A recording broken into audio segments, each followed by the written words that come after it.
Bonjour à tous mes fidèles sujets, aujourd'hui je vais donc vous présenter le Steelbook Ultra HD 4K du film Dune. Donc c'est un film de 2021 réalisé par Denis Villeneuve avec dans les rôles principaux Timothée Chalamet, Rebecca Ferguson, Oscar Isaac, Zendaya, Josh Brolin et Jason Momoa. Donc j'ai pris l'édition Fnac, donc le Steelbook est plutôt pas mal, sans être la folie on va dire.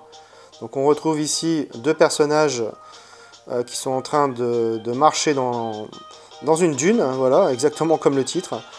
On a droit à une finition mate, sans spot gloss sur le titre, contrairement à l'édition Leclerc et l'édition Amazon.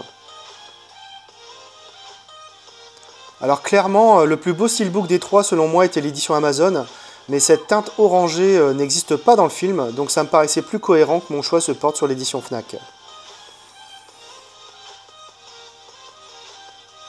Alors au niveau du verso, on a une sorte de tempête de sable, voilà, j'en dis pas plus. Au niveau de la tranche, donc on a le titre, et donc c'est édité par Warner Bros. À l'intérieur, on a donc un artwork interne, le Blu-ray 4K, le Blu-ray et le Blu-ray 3D.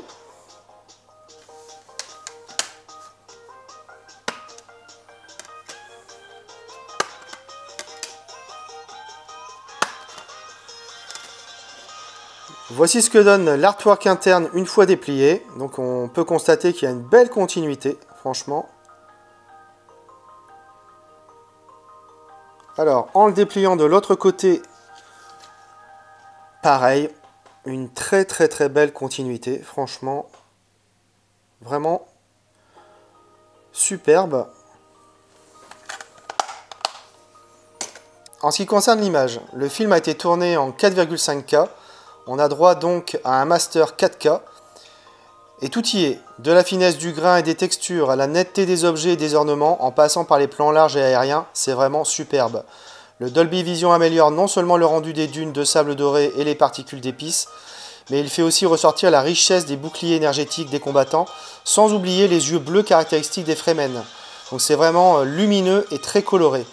Bref, un top démo sans discussion. Au niveau des pistes sonores, on est gâté avec Warner Bros. On a donc du Dolby Atmos pour la VO comme pour la VF. Côté bonus, on retrouve plusieurs documentaires. Les maisons royales, Bâtir le futur ancien, Mon désert, ma dune, la construction des ornithoptères, le design des vers des sables, Attention au baron, la garde-robe d'un autre monde, un nouveau paysage sonore. On a également 3 featurettes au cœur de Dune, et 5 autres featurettes Filmbooks. Alors, de quoi parle le film? C'est l'histoire de Paul Atreides, jeune homme aussi doué que brillant, voué à connaître un destin hors du commun qui le dépasse totalement. Car s'il veut préserver l'avenir de sa famille et de son peuple, il devra se rendre sur la planète la plus dangereuse de l'univers, la seule à même de fournir la ressource la plus précieuse au monde, capable de décupler la puissance de l'humanité. Tandis que des forces maléfiques se disputent le contrôle de cette planète, seuls ceux qui parviennent à dominer leur peur pourront survivre. J'aime bien Denis Villeneuve, surtout Prisoner, Sicario et son Blade Runner 2049. Je suis passé à côté par contre de Premier Contact qui m'a laissé de marbre. Le film est formellement et visuellement superbe, mais aussi un peu froid, désincarné, ce qui est la marque de fabrique un peu de Denis Villeneuve. C'est ce que je ressens à chaque fois un peu dans ces films, on va dire. L'intrigue se laisse suivre sans être exceptionnelle et les personnages sont intéressants. Cependant, je reste malgré tout frustré par le manque de lisibilité des scènes d'action de nuit comme de jour avec le sable. Voilà, je retrouve exactement le même effet que j'avais eu aussi également au cinéma. Alors je sais pas, peut-être que Denis Villeneuve n'est pas très doué pour filmer les scènes d'action. Voilà, c'est une petite remarque. Après, bon voilà, ça reste un bon film de SF, sans être le chef-d'œuvre annoncé, mais un indispensable pour tous les hommes cinéphiles. Voilà, c'est tout pour cette vidéo, j'espère que vous l'aurez apprécié. Abonnez-vous, likez, partagez. On se retrouve très bientôt pour une nouvelle vidéo.